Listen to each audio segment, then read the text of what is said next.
Chuck and the Markets Upchuck, and today's blog was titled, Mid-Cap Monday, and one of the things that's the side effects, if you will, the good side effects of, if you will, the current recession and all the economic, trials and tribulations we've been going through recently is that it really has brought an awful lot of companies, good companies that have actually gone through the recession pretty well, into valuations that make sense for the first time in some cases in many, many years. And if you're looking after the long-term opportunity, the old adage about buying low and selling high is extremely important. So, if you can get over the fear and the shock of the recession, I think there's a great opportunity out there to look for good choices, good companies that you can buy that have very strong financials, good balance sheets, good growth prospects, good growth histories, and you can buy them today at valuations that are, low by historical standards and in line with their ability to continue to grow.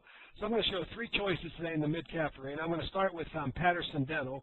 It's a $3.1 billion mid-cap company. As you can see, it's had a very consistent earnings record over the last 19 years. It's averaged just under 20% a year. I want you to notice that the green line would represent 19.7 times earnings. The stock market has traditionally offered this company at a premium. It's actually averaged about 25 times earnings as a kind of a normalized PE.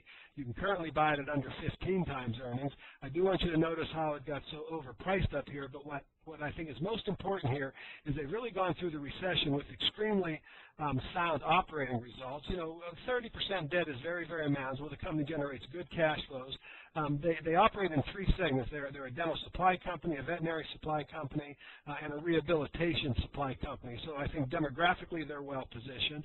At 15 times earnings, I believe you can look at this company today with a forecast growth rate of around 14% as reported the first call, and have a very attractive long-term return, even if it only trades at its current multiple. But if it goes back to a 20 multiple or higher, as it traditionally has, and once we get out of this recession, their earnings growth accelerates again. This could be a very, very attractive long-term buy for someone looking for a good mid-cap selection. My second example is Trimble Navigation. This company basically works with GPS and optical and internal technologies that do very sophisticated wireless communication software that gives solutions for engineers and people in engineering, construction, surveying, and agriculture. Very sophisticated products. The company does not have that long a record, but over the last 8 years, you can see they've grown earnings at almost 38% a year. They have only 12% debt on the balance sheet, and as you can see, the market has always capitalized them in the 25 to 30 multiple area. You can buy it today at 21 times earnings. You can see how the price fell dramatically, but the company's earnings continue to do well. It's forecast to grow at 20% a year going forward. So at these prices, you're buying a very attractive long-term, based on historical standards at least, opportunity to get involved in Trimble Navigation.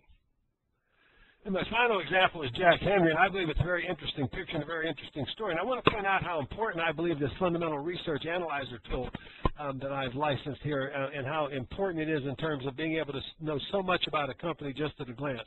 Here we have a 20-year chart. Although Jack Henry's been in business since 1976, it provides core information processing solutions to community banks, about 8,700 plus banks throughout America. I want you to notice their earnings growth has been very consistent at around 29% a year. Company has no debt on the balance sheet. There was a period here where the stock market was ridiculously overpricing the stock, and you can see it corrected and actually overshot its earnings mark. Then earnings and stock price correlated, pretty strongly since 2003. But the recession, even though the company continued to generate good, strong operating results, and again, with no debt on the balance sheet, the market, penalized it more than it should have, and you can see the stock's already had a nice recovery. Here's another company that, I believe the current forecast as Zacks are for 13% growth. You can buy it around 18 times earnings. I believe this company has the potential to grow at 15 to 20% a year or better, and with no debt on the balance sheet, you can see on a historical basis a great opportunity to be looking at names like this. These are three choices for you to research. What I'm going to be doing with the future blogs here for a while is I'm going to be showing companies at very different asset classes that I believe that the current, issues with the stock market as a result of recession have offered up. I am not going to necessarily say that these are buys. I think they're good businesses that have long-term growth prospects. I'm offering them up just to help you identify some choices that you can do research on your own with. This is Chuck Arnold. I hope you enjoyed today's blog, and I'll be talking to you again tomorrow. Thanks for listening.